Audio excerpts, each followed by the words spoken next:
नमस्कार, मी ईशा जगताप. हितगुजमध्ये आपलं स्वागत आहे. या विशेष कार्यक्रमातून आपण तज्ज्ञ डॉक्टरांकडून मिळवतो आरोग्यविषयक मार्गदर्शन. असं म्हणतात की आई होणं म्हणजे स्त्रीचा पुनर्जन्म होणं. खरं तर मातृत्व सुख कोणाला नाही आवडत. त्यामुळे आज जे आई होऊ इच्छिणाऱ्या महिला आहेत किंवा वडील होऊ इच्छिणारे पुरुष आहेत त्यांच्यासाठी आजचा हा कार्यक्रम अतिशय महत्त्वाचा ठरणार आहे. कारण आजचा आपला विषय आहे आई होणं स्वप्न नव्हे सत्य.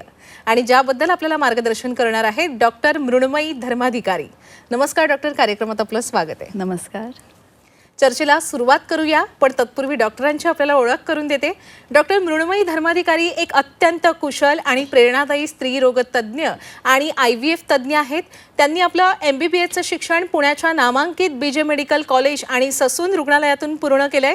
त्यानंतर मुंबईतील प्रतिष्ठित सेठजी मेडिकल कॉलेज आणि KEM रुग्णालयातून त्यांनी MS पदवी संपादित केली स्त्रीरोग आणि प्रसूती विषयात. त्या लंडन येथील royal college of obstetricians and गायनेकोलॉजिस्टच्या सदस्य आहेत आणि IVF मध्ये त्यांनी विशेष प्रशिक्षण मुंबईतून मिळवलंय. डॉक्टर मृण्मयी धर्माधिकारी या सध्या doctor Dharmadhikari silver lining IVF and endoscopy centre जे पुण्याच्या हडपसर भागात आहे तिथे सल्लागार म्हणून कार्यरत आहेत. प्रत्येक दाम्पत्याला पालकत्वाचा आनंद मिळावा या ध्येयानं प्रेरित होऊन सिल्वर लाइनिंगची स्थापना करण्यात आली आणि हीच त्यामागची आशा आहे. डॉक्टर मृण्मयी यांना आजवर विविध अशा पुरस्कारांनी सन्मानित करण्यात आलेलं आहे. तसंच राष्ट्रीय आंतरराष्ट्रीय जर्नल्समध्ये त्यांचे अनेक संशोधनपर लेख प्रकाशित झालेले आहेत. तसंच त्या एक राज्यस्तरीय बास्केटबॉल खेळाडू सुद्धा आहेत. डॉक्टर, आज आई होणं यापेक्षा दुसरं काही सुख नाही आहे असं मी म्हणते. कारण अनेक महिलांना असं वाटतं, बऱ्याचदा असं होत असेल की ज्या आई होऊ इच्छिणाऱ्या महिला असतात त्यांना जेव्हा गोड बातमी मिळते म्हणजे त्या गरोदर राहतात तेव्हा त्या आपल्याकडे येत असतील, पण मला आई व्हायचंय म्हणून आपल्याकडे येणारे ज्या दाम्पत्य आहेत किंवा वडील व्हायचे म्हणून जे पुरुष आहेत ते फार कमी असतील. हे असं का? तर हा एक खूप महत्त्वाचा प्रश्न आहे आणि ह्या विषयावर थोडीशी आपल्या समाजात जागरूकता उत्पन्न करणं पण महत्त्वाचं आहे. सो ही जी कन्सेप्ट आहे त्याला प्री कन्सेप्शन केअर असं म्हणतात, की प्रेग्नन्सी राहण्याच्या आधी आपलं मेंटल, फिजिकल आणि मेडिकल हेल्थ कशी व्यवस्थित करावी आणि मग पुढे जाऊन प्रेग्नन्सीमध्ये कॉम्प्लिकेशन्सची रिस्क पण कमी होऊ शकते. त्याशिवाय बाळाची हेल्थ पण आपण सुधारू शकतो. त्यासाठी आपल्या जीवनशैलीत काय काय बदल घडवावे, काय काय उपचार करावे, काय काय मेडिकल चेकअप्स करावे, हे प्रेग्नन्सी राहण्याच्या आधी जर केलं तर प्रेग्नन्सीची जी जर्नी असते ती एकंदर सुखरूप पार पडते.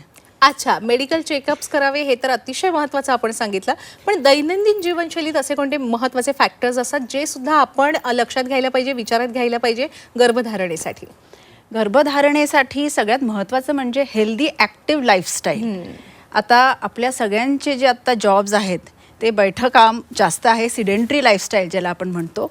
आणि त्यामुळे आपल्या समाजात thyroid, blood pressure, diabetes, PCOS हे त्रास आजार जास्त दिसायला लागलेत. आणि ह्याचं एकुलतं एक कारण तसं म्हणण्यात झालं तर मॉडर्न लाईफस्टाईल. सो थोडंसं रोज आपल्या जीवनशैलीतून एक अर्धा पाऊण तास जरी आपण काढला व्यायामासाठी, एक्सरसाइजसाठी आणि थोडंफार मेडिटेशनसाठी सुद्धा, कारण की ताणतणावसुद्धा वाढलेला आहे. त्याशिवाय डाएटवर थोडं कॉन्सन्ट्रेट करणं, कारण की आपल्या रोजच्या जीवनात आपण इतकी धावपळ असते की आपण डाएटकडे फारसं लक्ष देत नाही. बरोबर आहे. आणि इझी टू ईट फूड्स किंवा बाहेरून लगेच ऑर्डर करून खाऊन टाकूयात, फास्ट फूड्स, जंक फूड्स ह्याचं सेवन जास्त होत आहे आणि त्यामुळेच आपल्या शरीरावर सुद्धा त्याचा दुष्परिणाम दिसायला लागला आहे. आणि बरेच पेशंट्स म्हणून इन्फर्टिलिटी म्हणून सुद्धा येतात आपल्याकडे. आणि हे जर आपण थोडंफार बदललं आणि हेल्दी ॲक्टिव्ह लाईफस्टाईल च्या चेंजेस आपण आपल्या जीवनशैलीत जर इन्कॉर्पोरेट केल्या तर मग प्रेग्नन्सी राहण्याची क्षमतासुद्धा वाढते आणि प्रेग्नन्सीमध्ये सुद्धा कॉम्प्लिकेशन्स होण्याची शक्यता कमी होते. अच्छा, अगदी सविस्तरपणे आणि सोप्या भाषेत आपण हे सांगितलेलं आहे. आता मेडिकल चेकअप्सकडे येऊया. जेव्हा एखादा आजारपण मला आहे का हे तपासण्यासाठी आपण प्रामुख्याने त्या आजारपणाच्या संदर्भातले मेडिकल चेकअप्स करतो. फॉर एक्झाम्पल, मला आता डायबिटीज आहे का, मधुमेह आहे का, तर मी त्या संदर्भातले चेकअप्स करणार. पण गरोदरपणासाठी नेमके कोणते मेडिकल चेकअप्स करायचे, कोणत्या अवयवाचे चेकअप करायचं? गरोदर राहण्यासाठी किंवा प्रेग्नन्सीसाठी जे रुटीन हेल्थ चेकअप जे आपण म्हणतो, म्हणजे शरीरात रक्त व्यवस्थित आहे का, अच्छा. हिमोग्लोबिनचं प्रमाण व्यवस्थित आहे का, थायरॉईड, शुगर, ह्याचा काही त्रास आजार तर नाही आहे ना आपल्याला, ज्याचा आपल्याला काही त्रास नसेल, काही सिम्पटम्स नसतील, पण तरी पण वॉर्निंगसारखं ते वाढलेलं असू शकतं. आणि हे जर आधी आपण डायग्नोज केलं, त्याची आधी जर आपण ट्रीटमेंट केली, तर एकदा प्रेग्नन्सी राहिली तर त्याचा बाळावर दुष्परिणाम नाही होत. त्याशिवाय काही काही गोळ्या औषधं अशा असतात ज्या प्रेग्नन्सीत नाही चालत. त्या गोळ्या औषधं आपण जर आधी बदलल्या, फॉर एक्झाम्पल जर ऑलरेडी कोणाला डायबिटीज असेल आणि गोळ्या औषधं चालू आहेत, तर सगळ्या गोळ्या औषधं प्रेग्नन्सीत सेफ नाही आहेत. आणि प्री कन्सेप्शन केअर आणि काउन्सिलिंगमध्ये आपण ह्या गोळ्या चेंज करून शुगर आधी कंट्रोल करून घेतो आणि मग प्रेग्नन्सीचं प्लॅनिंग ॲडवाईस करतो. ह्यानी काय होतं की शुगरनी होणारे प्रेग्नन्सीवर किंवा प्रेग्नन्सीचे जे कॉम्प्लिकेशन्स आहेत, की लवकर डिलिव्हरी झाली, पाणी लवकर सुटलं, 7व्या-8व्या महिन्यातच डिलिव्हरी झाली, बाळ छोटं होतं, काचेत ठेवायला लागलं, ह्या सगळ्या गोष्टी पण अवॉइड करता येतात. त्याशिवाय बाळाची हेल्थसुद्धा व्यवस्थित होते आणि मेडिसिनसुद्धा प्रेग्नन्सी सेफ मेडिसिन्स देता येतात. अच्छा, म्हणजे जितकी आई सुदृढ तितकं बाळ सुदृढ असं Exactly. म्हणायला हरकत नाहीये. बरं डॉक्टर, सविस्तरपणे सांगा की सुदृढ अशा गर्भधारणेसाठी किंवा बाळासाठी आपली लाईफस्टाईल नेमकी कशी असावी? लाईफस्टाईल म्हणजे आपण जे म्हणजे आपल्या आधीची जी लोकं होती, आपली पूर्वज, त्यांची जी लाईफस्टाईल होती, म्हणजे व्यवस्थित फिजिकल एक्सरसाइज, ॲक्टिव्हिटी, तर जेवढं होईल तेवढं एक्सरसाइजचं प्रमाण आपल्या जीवनशैलीत असावाच. जेवढं आपण आपल्या कामाकडे किंवा आपल्या कामासाठी जेवढा वेळ देतो, की बाबा मला एवढी डेडलाईन आहे, आज मी रात्रभर जागून हे करणार, तेवढंच एक्सरसाइजसाठी जर आपण वेळ दिला, एक किमान अर्धा तास दिवसातून जरी दिला, तरी खूप फरक पडू शकतो. एक्सरसाइजचे पण बरेच प्रकार असतात. एक म्हणजे कार्डिओ वर्कआउट्स असतं, ज्यांनी फॅट लॉस होतं, चरबी कमी होते. एक योगा किंवा योगासन असतं, ज्याच्यातून फ्लेक्झिबिलिटी वाढते, ब्लड सर्क्युलेशन वाढतं, ऑक्सिजन सप्लाय वाढतो.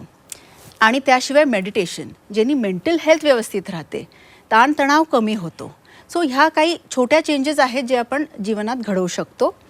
त्याशिवाय स्ट्रेस मॅनेजमेंटसुद्धा एक महत्त्वाचा भाग आहे. स्ट्रेस मॅनेजमेंट म्हणजे आपण स्ट्रेस कम्प्लिटली आपल्या आयुष्यातून घालवू नाही शकत. It is not possible. त्यासाठी आपल्याला जॉब सोडावा लागतो आणि सोडला जरी तरी दुसरे स्ट्रेस असतातच. सो स्ट्रेस मॅनेज करणं it is an art. So आपली झोप व्यवस्थित झाली पाहिजे, कारण की झोप इतकी महत्त्वाची आहे. आपण सगळ्यात कॉम्प्रोमाइज याच्यात करायचं असेल तर आपण झोप कॉम्प्रोमाइज करतो, की आपण रात्रभर जागून हे काम करून टाकूयात म्हणजे उद्या टेन्शन नाही येणार. पण पुढचा दिवस आपला पूर्ण मग वाया जातो, कारण की फ्रेश नाही वाटत. एक्झॅक्टली. आणि त्याशिवाय झोप जर व्यवस्थित नाही झाली तर हॉर्मोनल इम्बॅलन्सेस व्हायला लागतात आणि त्यामुळे आपलं पूर्ण जे बॉडीचं क्लॉक असतं, जी रिदम असते, ती डिस्टर्ब होते. आणि प्लस झोपायच्या आधी स्क्रीन टाईम हे सुद्धा कमी झालं पाहिजे. ॲटलिस्ट 1 or 2 hours झोपायच्या आधी स्क्रीन्सचा उपयोग जितका आपण कमीत कमी केला तितका बेटर आहे. आणि डाएट, ऑफकोर्स डाएट खूपच महत्त्वाचं आहे. डाएटमध्ये बाहेरच्या वस्तू किंवा तळलेले तिखट पदार्थ अवॉइड करणं महत्त्वाचं आहे. घरचं नॉर्मल जेवण म्हणजे हिरव्या पालेभाज्या, कडधान्य, ड्राय फ्रूट्स, डाळ, उसळ, कडधान्य, या गोष्टी थोड्या जास्त. प्लस टायमिंग, की कुठल्या वेळी आपण काय खातोय, किती खातोय, हे सगळं महत्त्वाचं आहे. तर बरेच पेशंट्स येऊन म्हणतात की मी काहीच खात नाही तरी पण माझं वजन वाढत चाललंय. पण ते काहीच खात नाही इज नॉट द की. आपण कधी खातो, किती खातो आणि काय खातो, हे तिन्ही पण महत्त्वाचं आहे to have a good diet and a balanced diet. So ह्या काही गोष्टी आहेत ज्या आपण आपल्या जीवनात इन्कॉर्पोरेट केल्या तर प्रेग्नन्सी राहण्यात पण त्रास होत नाही, म्हणजे इन्फर्टिलिटीचं प्रमाण पण कमी होतो. त्याशिवाय प्रेग्नन्सी राहिली तर एकंदर प्रेग्नन्सीची अख्खी जर्नीसुद्धा कुशल जाते. वजनाचा उल्लेख आपण केलेला आहे, त्यामुळे पुढचा प्रश्न विचारतेच. खरं तर आपली शारीरिक निष्क्रियता आपण कमी केलेली आहे आता, कारण आपली बैठी जीवनशैली झालेली आहे, ज्याच्यामुळे वजन वाढीचं अनेक जण या धोक्याला सामोरे जात आहेत. त्याच्यातून डायबिसिटी सुद्धा उद्भवते. खरं तर ओबिसिटीमधून अनेक आजार जन्माला येतात असं म्हणतात. ओबिसिटीचा म्हणजेच लठ्ठपणा, स्थूलपणाचा वंध्यत्वाशी खरंच काही संबंध असतो का डॉक्टर? डेफिनेटली संबंध आहे. ओबेसिटी किंवा लठ्ठपणा ह्यानी जे आपल्या शरीरावरची जी चरबी वाढते त्याच्यामुळे हॉर्मोनल इम्बॅलन्सेस व्हायला लागतात. हॉर्मोनल इम्बॅलन्सेस झाल्यावर जे आपली कंप्लीट रिप्रोडक्टिव्ह सिस्टीम म्हणजे अंड जसं वाढतं, दर महिन्यात अंड फुटतं, त्याच्यातून जे अंडबीज बाहेर येतं, त्या दरम्यान जर रिलेशन्स राहिले असतील तर प्रेग्नन्सी तयार होते. हे जे सगळं सायकल आहे जे दर महिन्यात होतं, it is under hormonal control. या हॉर्मोन्समध्ये जर काही पण वर खाली झालं तर अंड्याची क्वालिटी कमी होऊ शकते, स्ट्रेस वाढतो, शरीरात स्टिरॉइड हॉर्मोन्स वाढायला लागतात आणि एका सायकलसारखं हे चालू राहतं आणि त्यामुळे इन्फर्टिलिटी दिसायला लागते. आणि हे केवळ स्त्रियांमध्ये नाही बरं का, हे पुरुषांमध्ये सुद्धा दिसतं. अच्छा. ओबेसिटीचा परिणाम पुरुषांमध्ये सुद्धा होतो, हॉर्मोनल इम्बॅलन्सेस पुरुषांमध्ये सुद्धा होऊ शकतात आणि त्यामुळे स्पर्म प्रोडक्शन किंवा शुक्राणूंचं जे निर्मिती किंवा उत्पन्न जे होतात ते कमी क्वालिटीचे होतात किंवा काउंटसुद्धा कमी होऊ शकतो आणि त्यामुळे परत वंध्यत्व आणि वंध्यत्वामुळे जो स्ट्रेस येतो हे असं सायकलसारखं चालू राहू शकतं. पण मग उत्तम अशा गर्भधारणेसाठी प्रमाण वजन किती असावं, स्त्रीचं सुद्धा आणि पुरुषाचं सुद्धा? तर वजन किती असावं म्हणजे असं कुठली गोल्डन फिगर नाहीये, कारण की प्रत्येक व्यक्ती इज अन इंडिव्हिज्युअल. बरोबर आहे. तरी देखील हाईटसाठी वजन साधारणतः किती असावं ते कॅल्क्युलेट करण्यासाठी BMI किंवा बॉडी मास इंडेक्स नावाचा एक इंडेक्स आहे, ज्याच्यातून आपण थोडीशी एक कल्पना घेऊ शकतो की साधारणतः या हाईटसाठी वजन किती पाहिजे, आयडियल वजन किती पाहिजे. तर आपण म्हणू शकतो की 20 ते 25 ह्या रेंजमध्ये जर BMI आलं तर इट इज हेल्दी वेट. 19 पेक्षा कमी म्हणजे अंडरवेट. आता अंडरवेट असणं सुद्धा is not good, it is not healthy, कारण की त्यांनी सुद्धा हॉर्मोनल इम्बॅलन्सेस होऊ शकतात, त्यांनी सुद्धा इन्फर्टिलिटी किंवा वंध्यत्वाचे सिम्पटम्स जाणवू शकतात. 25 to 30 या रेंजमध्ये आपण म्हणतो की ओव्हरवेट आणि 30च्या पुढे म्हणजे ओबीस. तर BMI जे आपण कॅल्क्युलेट करतो त्याच्याने आपण थोडंसं आपल्या जीवनशैलीत त्यानुसार चेंजेस घडवू शकतो. पण एक असं कुठलं वजन नाही आहे की ह्या वजनावर तुम्हाला प्रेग्नन्सी राहणार असं नाही आहे. आणि प्लस मेल आणि फिमेलमध्ये सुद्धा इंडिव्हिज्युअली कॅल्क्युलेट करणं महत्त्वाचं आहे. अगदीच अगदीच. असं पण होत असेल ना डॉक्टर की स्त्रीचं वजन अगदी नॉर्मल आहे, अगदी सामान्य आहे, पण पुरुषाचं वजन जास्त आहे आणि त्याच्यामुळे त्यांना गर्भधारणेत अडचणी येत आहेत, अशाही केसेस असतील ना? डेफिनेटली आहेत. आणि मोस्टली काय होतं की वंध्यत्व हा फिमेल प्रॉब्लेम असं बरेच लोक समजतात. अगदी. सो कधी कधी तर कन्सल्टेशनसाठी हजबंड येत सुद्धा नाही. सो त्या सिच्युएशनमध्ये लोकांना एज्युकेट करणं महत्त्वाचं आहे की इन्फर्टिलिटी जो इश्यू आहे it is a couple problem.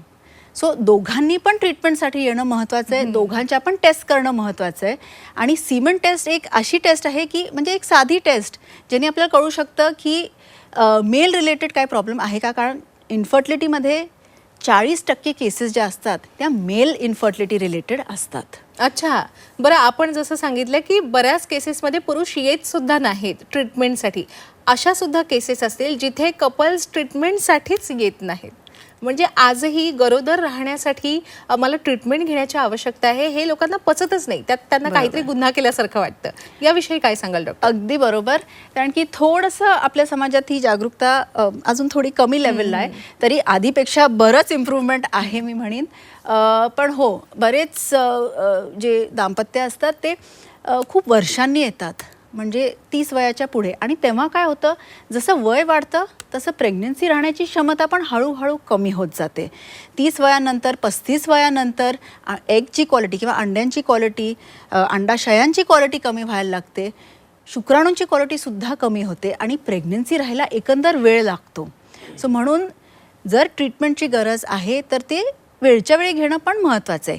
1 वर्ष जर कुठलंही दाम्पत्य ट्राय करते प्रेग्नन्सीसाठी, सगळं ओके आहे, तरी देखील प्रेग्नन्सी नसेल राहत, तर 1 वर्षांनंतर डॉक्टरांचा सल्ला घेणं अतिशय महत्त्वाचं आहे. ॲटलिस्ट बेसिक टेस्ट करून घेणं की काही प्रॉब्लेम तर नाही आहे ना, सगळं ओके आहे की नाही ते बघणं सुद्धा महत्त्वाचं आहे. अगदीच अगदीच. खरं तर आपण बघाशी स्ट्रेसविषयी थोडक्यात मार्गदर्शन केलंच होतं, पण याविषयी जरा सविस्तरपणे सांगा की स्ट्रेसचं आपण कसं व्यवस्थापन करू शकतो? बेसिकली स्ट्रेसमुळे काय होतं की आपल्या शरीरातले जे हॅपी हॉर्मोन्स आहेत ते कमी होतात आणि स्टिरॉइड्स आणि जे स्ट्रेसफुल हॉर्मोन्स असतात ते वाढतात. आणि स्ट्रेसमुळे फक्त इन्फर्टिलिटी किंवा रिप्रोडक्शनवर नाही, पण बाकी आपल्या शरीराच्या ऑर्गन्स किंवा अवयवांवर सुद्धा दुष्परिणाम पडू शकतो. फॉर एक्झाम्पल ब्लड प्रेशर वाढू शकतं, शुगरचं प्रमाण वाढू शकतं, कोलेस्ट्रॉल वाढतं. सो हे जे त्रास आजार आहेत त्यांनी एकंदर आपली हेल्थ कमी व्हायला लागते. आणि हेल्थ जेव्हा कमी होते तेव्हा तसंही प्रेग्नन्सी रिलेटेड कॉम्प्लिकेशन्स परत वाढायला लागतात. अच्छा, आता काही दाम्पत्य काय करतात, वर्षानुवर्ष वाट पाहतात आणि मग IVF करण्याचा निर्णय घेतात. पण डॉक्टर असं नसेल ना, थेट IVFचा आपण डायरेक्ट त्यांना IVFच करा असं आपण सल्ला देतच नसाल. त्याच्या आधी पण काही उपचार पद्धती असतीलच की? डेफिनेटली. आणि thank you for asking this question, कारण की हा खूप महत्त्वाचा प्रश्न आहे. कारण की अजून पण काही लोकांना काय वाटतं की इन्फर्टिलिटी ट्रीटमेंट म्हणजे फक्त IVF. असं नाही आहे. इन्फर्टिलिटी ट्रीटमेंट म्हणजे नेमकं का प्रेग्नन्सी नाही राहते ह्याच्या टेस्ट करणं. कधी कधी ते साधं जास्त वजन असल्यामुळे सुद्धा प्रेग्नन्सी नसते राहत, आणि वजन कमी झाल्यावर नॅचरली प्रेग्नन्सी पण राहून जाते. सो ह्या गोष्टीसुद्धा तपासलेल्या, प्रॉपर डाएट, एक्सरसाइज ह्याचं पण मार्गदर्शन पेशंटला केलेलं खूपच महत्त्वाचं आहे. IVF येस, काही पेशंट्स असतात ज्यांना IVF सोडलं तर जास्त काही ऑप्शन्स नसतात, पण IVFच्या आधीसुद्धा IUI सारख्या सुद्धा ट्रीटमेंट्स आहेत जेणेकरून प्रेग्नन्सी राहू शकते.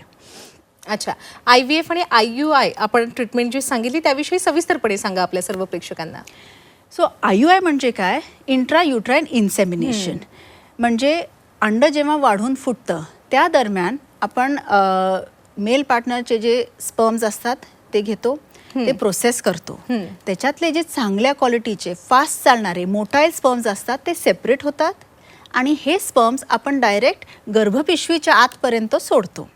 आता ह्याच्यात फायदा असा आहे की चांगल्या क्वालिटीचे स्पर्म्स चांगल्या संख्येत डायरेक्ट थेट आत गर्भपिशवीच्या आतपर्यंत पोचतात, आणि म्हणून प्रेग्नन्सी राहायची शक्यता वाढते. त्याशिवाय IVFमध्ये आपण काय करतो? IVFमध्ये अंडी वाढवतो, अंडी आपण शरीरातून रिट्रीव्ह करतो सोनोग्राफीद्वारे. एकेका अंड्यांमध्ये एक एक शुक्राणू सोडतो, आणि ते गर्भ जे आहेत ते आपल्या डोळ्यासमोर तयार होतात. कुठे तयार होतात? IVF लॅबमध्ये. अच्छा. आणि IVF लॅबमध्ये जी एम्ब्रियोज ही तयार झाली आहेत त्याच्यातून आपण सगळ्यात चांगल्या क्वालिटीचं A ग्रेड एम्ब्रियोज जे आहे ते आपण परत गर्भपिशवीच्या आतमध्ये सोडतो.